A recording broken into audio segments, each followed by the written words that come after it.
మనకి ఏంటంటే ప్రైవేట్ స్కూల్లో చదివించలేదని కొంతమందికి నమ్మకం కలుగుతుంది.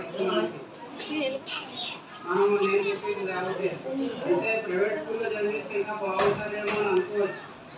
మేమేంటంటే ఫస్ట్ తేడా ఏంటంటే నేను 30 సంవత్సరాల పాటు చదివాను.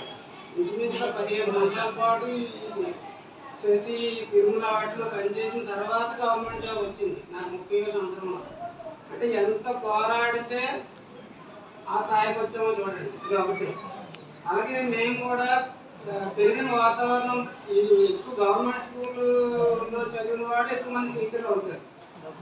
కాబట్టి ఏంటంటే మీరు ఎలాంటి సాధక బాధలు ఉన్నాయో పిల్లోడు వాళ్ళ అమ్మ కడుపులో పడినప్పటి నుంచి ఎలాంటి వాతావరణంలో ఆ తల్లి పిల్లల్ని కంటుంది, ఆ తల్లిదండ్రులు ఎన్ని బాధలు పడతారో, ఎలా పెరుగుతారు పిల్లలు, మన పిల్లలు చుట్టుపక్కల వాతావరణం ఎలాంటివి చూస్తారండి, చూసి ఎలా పెరుగుతారు, ఇవన్నీ ఫస్ట్ నుంచి తెలిసిన వాళ్ళు ఎక్కువ మంది. నాకు బాగా తెలుసు.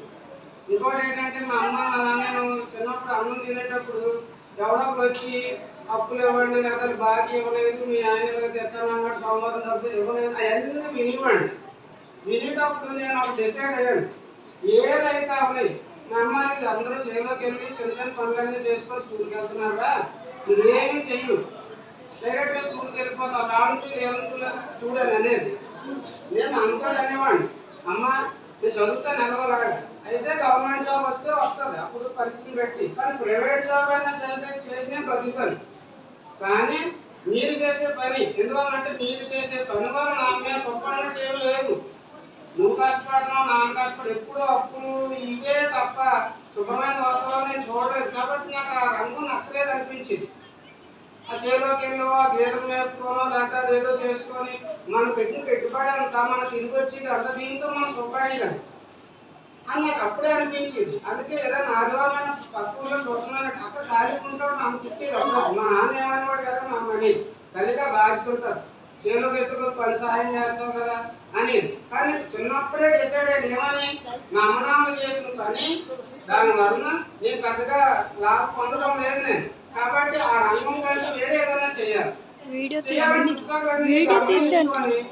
వీళ్ళు ఎలా చేస్తున్నారు అలా ఎందుకు గమనించుకొని నేను ఏదైనా చదువు ద్వారా సక్సెస్ అవ్వాలి తప్ప ఇది చేసిన పని చేయకూడదు ఫస్ట్ ఫిక్స్ అయ్యింది చిన్నప్పటి నుంచి చూసి. ఇంకొకటి మనం మన పిల్లలు చిన్నప్పటి నుంచి చూసిన పరిసరాలన్నీ రకరకాల మాటలు అంటారు. చాలా మంది తల్లిదండ్రులు అంటారు మీరు బూతులు మాట్లాడతారండి, లేదా హార్ట్గా ఉంటారంటారు, రకరకాల మాటలు. అవన్నీ ఎందుకు వచ్చాయి మనకి, మనం పెరిగిన వాతావరణమే అది.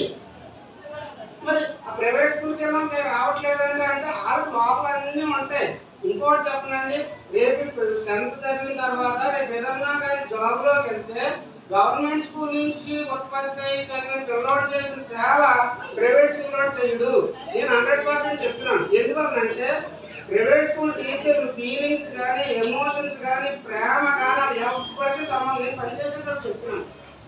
ఈవెన్ ఆ మేనేజ్మెంట్ కూడా ఒక పిల్లలతో టీచర్ మాట్లాడినప్పుడు నువ్వు వచ్చావా ఫీజు కట్టావా వెళ్ళిపోయావా అంతే. ప్రాక్టికల్ బిజినెస్ అది.